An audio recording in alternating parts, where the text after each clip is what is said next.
बिस्मिल्लाहिर्रहमानिर्रहीम। एक दिन आप सल्लल्लाहु अलैहि वसल्लम खाना काबा के करीब नमाज पढ़ रहे थे। हरम शरीफ में उस वक़्त एक कुरैश की जमात मौजूद थी। अक़बा बिन अबी ने अबू जहल की तरकीब से ज़ेबा किए हुए ऊँटों की ओजरी सजदे की हालत में आपके दोनों शानों के दरमियान रख दी। ये देखकर वो सब कहका मारकर हंसे। किसी ने आप सल्लल्लाहु अलैहि वसल्लम की साहबजादी बीबी फ़ातिमा को खबर दी।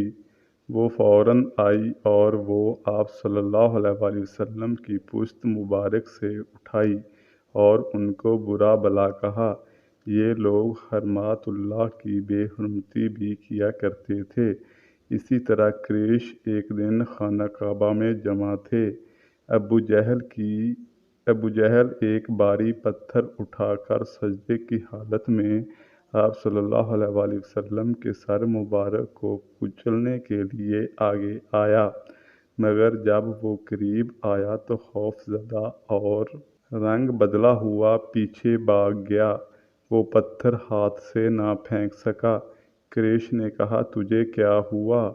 तो उसने जवाब दिया, जब मैं करीब गया तो मैंने उसके पीछे एक ऊँट देखा। वो ऊँट मुझे खाने लगा था। आप सल्लल्लाहु अलैहि वसल्लम ने फरमाया, वो जिब्रील थे। अगर अबू जहल मेरे और करीब आता तो वो उसे पकड़ लेते। एक मर्तबा का वाक़या है कि शयातीन कुरैश काबा के साए में बैठे थे। रसूल अल्लाह मकाम इब्राहीम में नमाज पढ़ रहे थे। अक़बा बिन अबी ने आप सल्लल्लाहु अलैहि वसल्लम की गर्दन मुबारक में चादर डालकर उसे इतना खींचा कि आप सल्लल्लाहु अलैहि वसल्लम गिर पड़े। वो समझे कि आप सल्लल्लाहु अलैहि वसल्लम इंतकाल कर गए।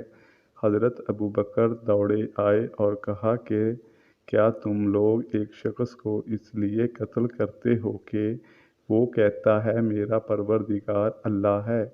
ये सुनकर वो भाग गए।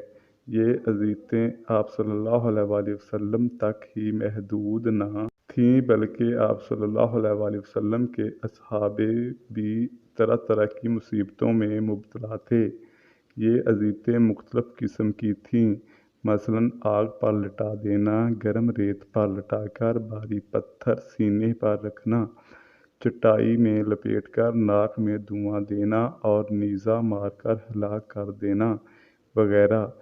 जब आप सल्लल्लाहु अलैहि वसल्लम ने देखा कि मुसलमानों का मक्का में रहना मुश्किल हो गया है तो आप सल्लल्लाहु अलैहि वसल्लम ने फरमाया कि मुल्क हबशा का बादशाह अपने पास किसी पर कोई जुल्म नहीं होने देता।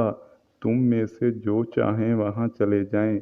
उस साल रजब में 11 मर्द और 4 औरतों ने हिजरत की। महाजरीन तकरीबन 3 माह हबशा में सुकून से रहे। माह शवाल में उनको ये झूठी खबर मिली कि अहले मक्का ईमान ले आए हैं, तो उनमें से अक्सर मक्का में वापस आ गए थे। जब मदीना मुनव्वरा में मस्जिद तैयार हो चुकी तो रसूल अल्लाह को ख्याल आया कि मुसलमानों को नमाज के लिए कैसे जमा किया जाए। आप सल्लल्लाहु अलैहि वसल्लम ने अपने असहाब से मशवरा किया तो उन्होंने मुख्तलिफ़ तरीक़े बताए। हज़रत उमर फ़ारूक ने कहा कि एक शख्स को नमाज के वक़्त बाग़रज़ अलामे भेज दिया जाए। चुनांचे आप सल्लल्लाहु अलैहि वसल्लम ने हज़रत बिलाल से फरमाया कि उठकर नमाज के लिए आवाज़ कर दो, तो हज़रत बिलाल ने यूँ निदा कर दिया करते, अस्सलातु जामिया। इसी असना में हज़रत अब्दुल्ला बिन ज़ैद अंसारी को ख्वाब में इन सब से बेहतर तरीक़ा बतला दिया गया और वो मरूजा अज़ान शरई है, तो उसने ये तरीक़ा आप सल्लल्लाहु अलैहि वसल्लम को बताया।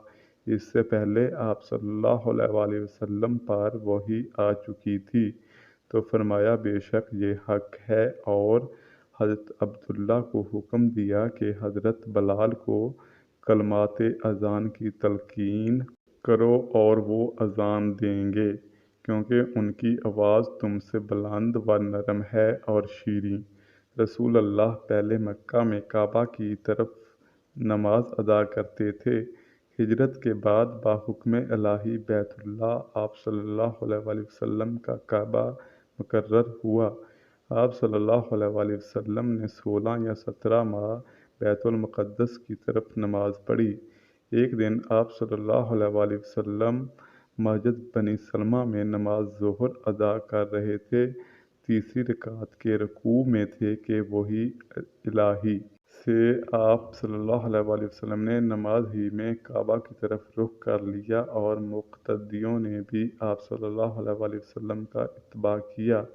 اس مسجد کو قبلہ تین کہتے ہیں۔ اس طرح مسجد بنی حارثہ میں عصر کے وقت اور مسجد کعبہ میں دوسرے دن لوگ فجر کی نماز پڑھ رہے تھے کہ خبر پہنچی تو انہوں نے نماز ہی کی حالت میں سب نے اپنا رخ تبدیل کر کے کعبہ کی طرف کر لیا۔